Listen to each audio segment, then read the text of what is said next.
A while back, I made a video about the impactful "I Have a Dream" speech by Martin Luther King. Many people liked my analysis but thought it was a shame that they could not refer back to the whole speech. Understanding the depth and brilliance of this speech is crucial. That is why I'm providing the full transcript, presented in simple black ink on a white background for you to understand. Now be sure to check out my video that analyzes this speech in the ending annotations. All links to my research and the analysis video will also be in the video description. Enjoy.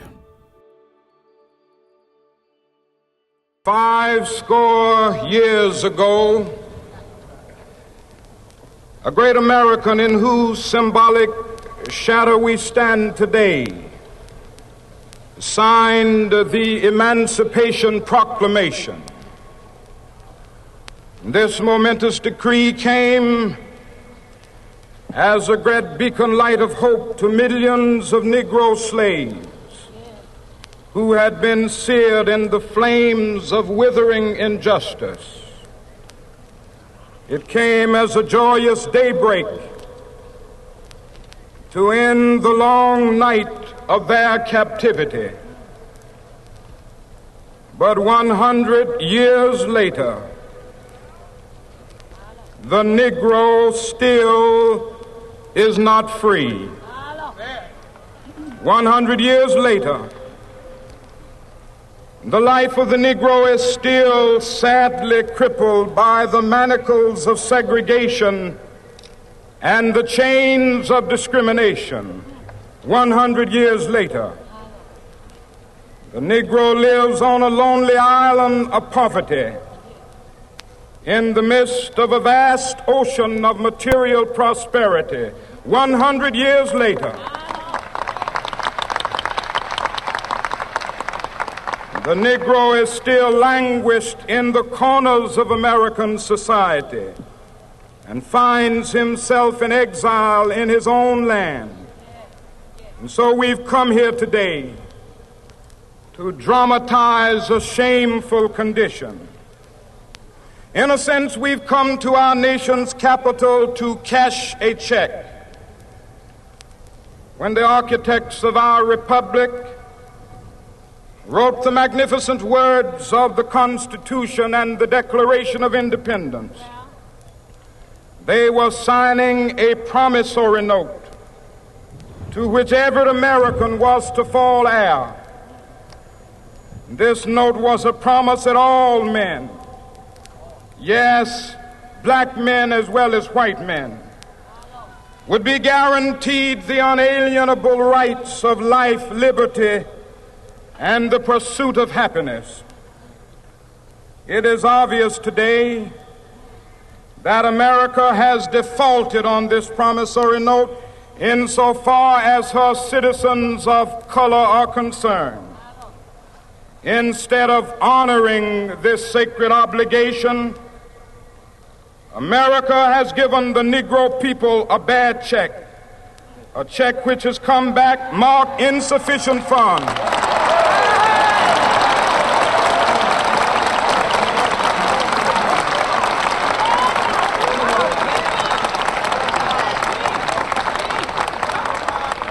But we refuse to believe that the Bank of Justice is bankrupt. We refuse to believe that there are insufficient funds in the great vaults of opportunity of this nation.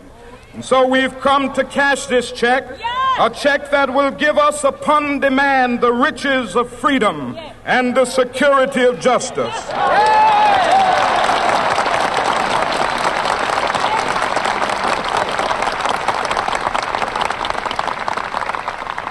We have also come to this hallowed spot to remind America of the fierce urgency of now. This is no time to engage in the luxury of cooling off or to take the tranquilizing drug of gradualism.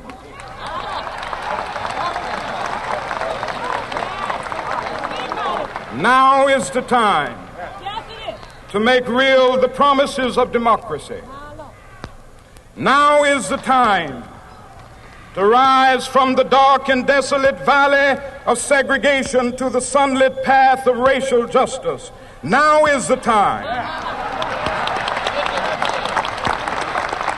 to lift our nation from the quicksands of racial injustice to the solid rock of brotherhood. Now is the time to make justice a reality for all of God's children. It would be fatal for the nation to overlook the urgency of the moment. This sweltering summer of the Negro's legitimate discontent will not pass until there is an invigorating autumn of freedom and equality. 1963 is not an end, but a beginning. Those who hope that the Negro needed to blow off steam and will now be content will have a rude awakening if the nation returns to business as usual.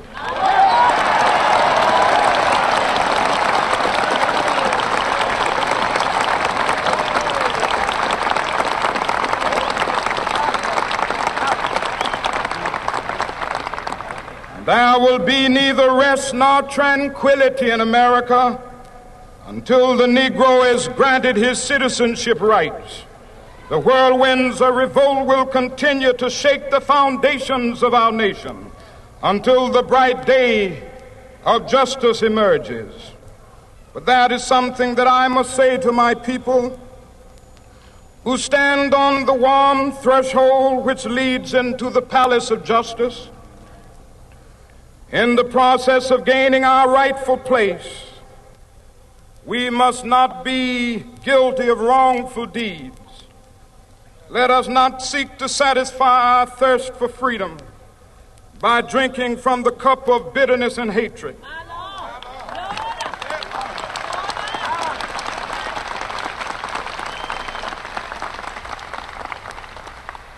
We must forever conduct our struggle on the high plane of dignity and discipline. We must not allow our creative protest to degenerate into physical violence. Again and again, we must rise to the majestic heights of meeting physical force with soul force.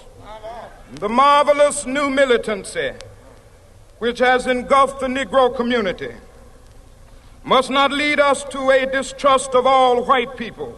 For many of our white brothers, as evidenced by their presence here today, have come to realize that their destiny is tied up with our destiny.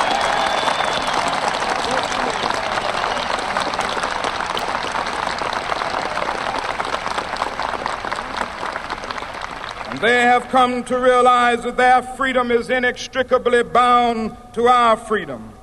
We cannot walk alone. And as we walk, we must make the pledge that we shall always march ahead. We cannot turn back. There are those who are asking the devotees of civil rights, when will you be satisfied?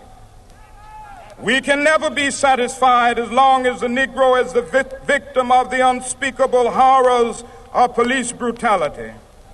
We can never be satisfied as long as our bodies, heavy with the fatigue of travel, cannot gain lodging in the motels of the highways and the hotels of the cities.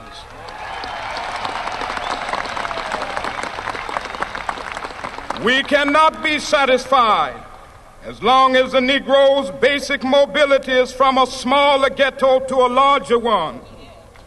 We can never be satisfied as long as our children are stripped of their selfhood and robbed of their dignity by signs stating for whites only.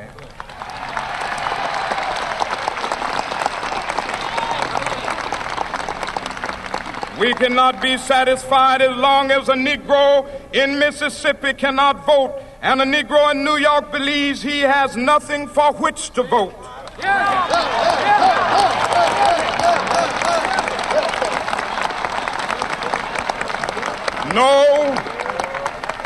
No, we are not satisfied, and we will not be satisfied until justice rolls down like waters and righteousness like a mighty stream.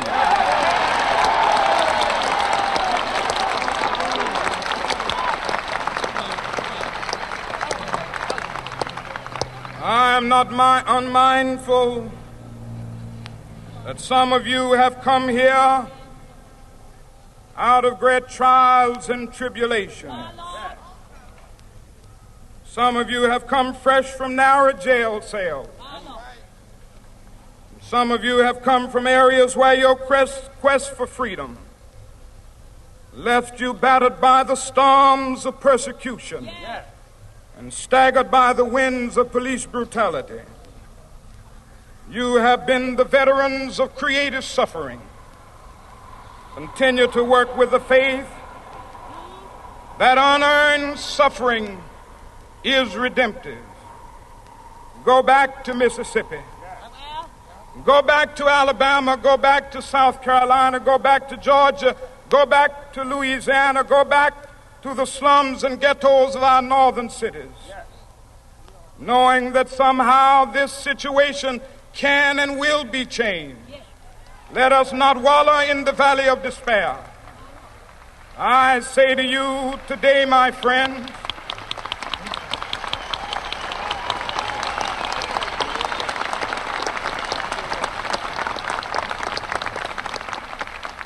so even though we face the difficulties of today and tomorrow, I still have a dream. It is a dream deeply rooted in the American dream. I have a dream that one day this nation will rise up and live out the true meaning of its creed. We hold these truths to be self-evident, that all men are created equal.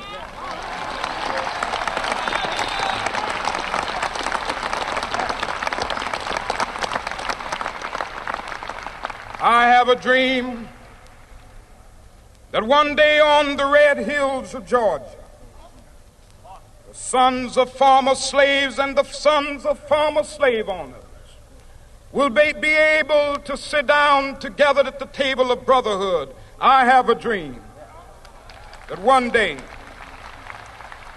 even the state of Mississippi, a state sweltering with the heat of injustice, sweltering with the heat of oppression, will be transformed into an oasis of freedom and justice. I have a dream that my 4 little children will one day live in a nation where they will not be judged by the color of their skin, but by the content of their character. I have a dream today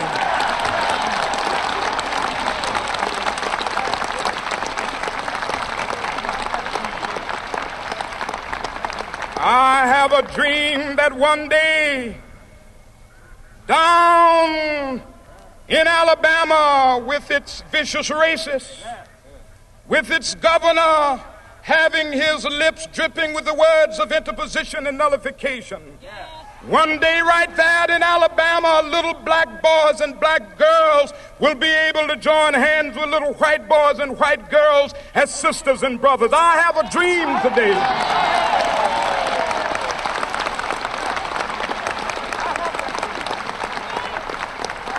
I have a dream that one day every valley shall be exalted, and every hill and mountain shall be made low. The rough places will be made plain, and the crooked places will be made straight, and the glory of the Lord shall be revealed, and all flesh shall see it together. This is our hope.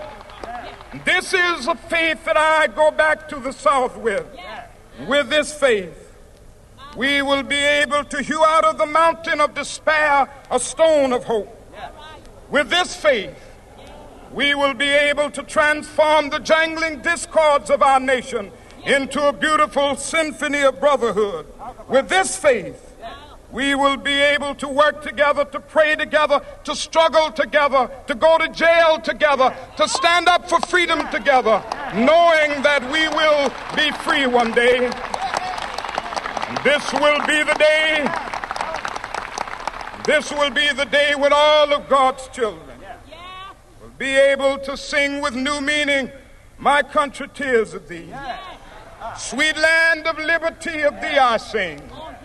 Land where my fathers died, land of the pilgrim's pride. From every mountainside, let freedom ring. And if America is to be a great nation, this must become true. And so let freedom ring from the prodigious hilltops of New Hampshire.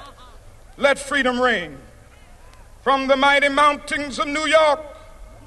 Let freedom ring from the heightening Alleghenies of Pennsylvania. Let freedom ring from the snow-capped Rockies of Colorado. Let freedom ring from the curvaceous slopes of California. But not only that, let freedom ring from Stone Mountain of Georgia. Let freedom ring from Lookout Mountain of Tennessee. Let freedom ring from every hill and molehill of Mississippi, from every mountainside. Let freedom ring, and when this happens, and when we allow freedom ring, when we let it ring from every village and every hamlet, from every state and every city, we will be able to speed up that day when all of God's children, black men and white men, Jews and Gentiles, Protestants and Catholics, will be able to join hands and sing in the words of the old Negro spiritual, "Free at last, free at last, thank God Almighty, we are free at last."